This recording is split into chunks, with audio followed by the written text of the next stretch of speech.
தமிழ்நாட்டில் தாவேக் அரசு அமைந்த பின்னர் மூடப்பட்டிருக்கக்கூடிய 717 டாஸ்மாக் கடைகளின் பட்டியலை தற்போது அரசானது வெளியிட்டிருக்கிறது. மண்டல வாரியாக விவரங்கள் வெளியிட்டிருக்கிறது. மூடப்பட்ட மதுபான கடைகளின் முகவரி உள்ளிட்ட விவரங்களை தமிழ்நாடு அரசு வெளியிட்டிருக்கிறது. தமிழக அரசு அறிவித்த 717 டாஸ்மாக் கடைகள் முழுமையாக மூடப்படவில்லை என தொடர் குற்றச்சாட்டுகள் எழுந்து வந்த நிலையில் மூடப்பட்ட 717 டாஸ்மாக் கடைகளின் விவரங்களை தமிழ்நாடு அரசானது வெளியிட்டிருக்கிறது. அதுவும் மண்டல வாரியாக விவரங்கள் வெளியிட்டிருக்கிறது.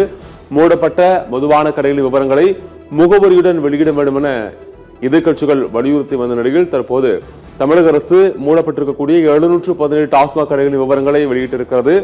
டாஸ்மாக் கடைகளின் விவரங்களை மண்டல வாரியாக தமிழ்நாடு அரசு வெளியிட்டிருக்கிறது. தாவேக் அரசு அமைக்கப்பட்டவுடன் மூடப்பட்ட 717 டாஸ்மாக் கடைகளின் விவரங்களை தமிழ்நாடு அரசு தற்போது வெளியிட்டிருக்கிறது. மண்டல வாரியாக முகவரியுடன் மூடப்பட்டிருக்கக்கூடிய கடைகளின் விவரங்களை தமிழ்நாடு அரசு வெளியிட்டிருக்கிறது. மூடப்பட்டிருக்கக்கூடிய மதுபான கடைகளின் முகவரி உள்ளிட்ட விவரங்களை தமிழ்நாடு அரசானது தற்போது வெளியிட்டிருக்கிறது. மண்டல வாரியாக முகவரியுடன் தமிழ்நாட்டில் மூடப்பட்ட 717 டாஸ்மாக் கடைகளின் விவரங்களை தற்போது தமிழ்நாடு அரசு வெளியிட்டிருக்கிறது.